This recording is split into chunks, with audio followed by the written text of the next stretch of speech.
Hello and welcome back to Wireman's Whimsy. This is our Throwback Thursday card this week.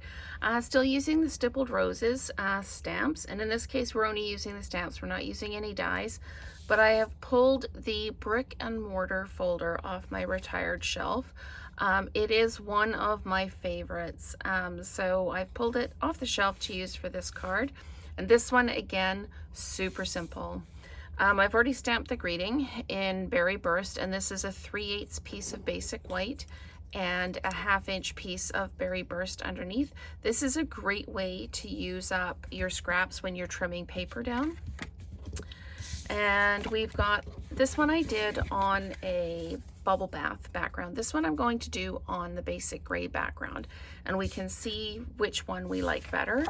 We've got a 5 1/4 by 4 in Berry Burst, and yes, you can absolutely cut the middle out of this and save it in your scrap bin to use with another project.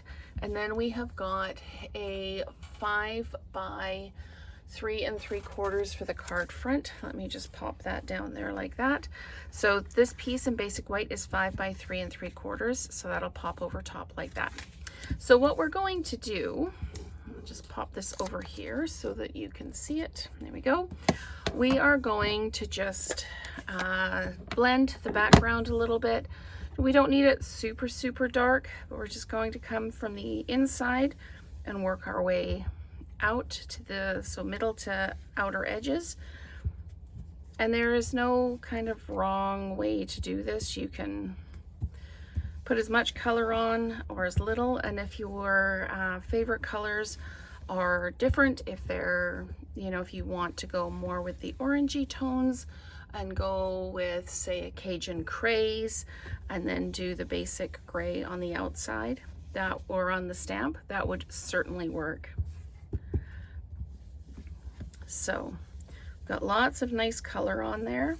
And if you ever think you're not getting a lot of color and you're not sure, just grab a scrap of white and put it next to where you've put the blending down, and you can actually see that it does in fact show up a lot. So we're just going to pop all of that over there out of the way for now. We're going to close this up because we don't need it anymore. We are going to pull in our basic gray, and we're going to ink up our large stamp really well. If you have struggled to do it that way, you can always reverse the process. So we're just going to stamp this down. I'm putting it at just a little bit of an angle like this, giving it a good push, and then up we come. So let's close this up. And then we can get going. I'm just going to leave that sit for a minute before I put it in the folder, so we can go ahead and do the banner for the greeting.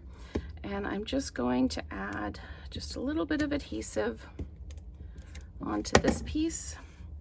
And then before you stick it down, do your trimming. So just trim that edge, trim that edge.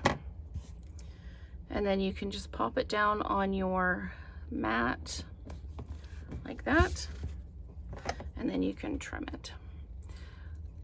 The reason I'm not putting that through the folder right away is I don't want the color to transfer into the folder, which you can do if things are particularly juicy.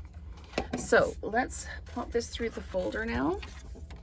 Just going to put this in here like this. Close it up. Again, folders always go in hinge edge first. And we'll run that through. There we go. And I've used folders on these first 3 cards this week. I'm not going to use a folder on Friday's card. So stand by for something just a little bit different, but still really interesting. So let's just grab this back. Sorry for the whole arm in the frame there. And we'll just pop this down on our background or on our card base. There we go.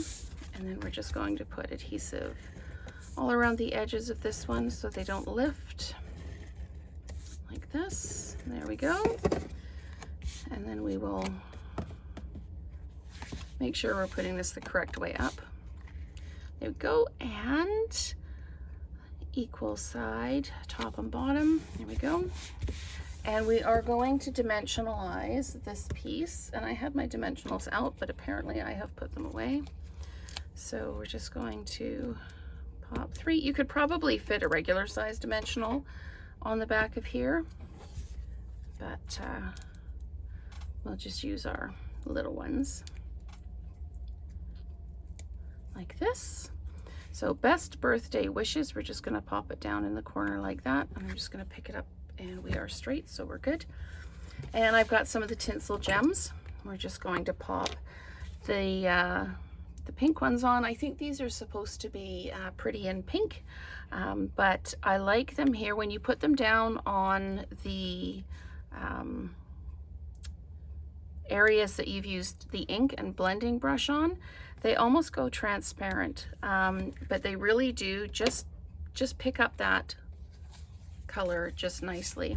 So there's our 2 options, and I think I almost prefer the bubble bath back base on this one, but this one's still striking as well. So let me know in the comments which one you prefer, and let's create together again soon.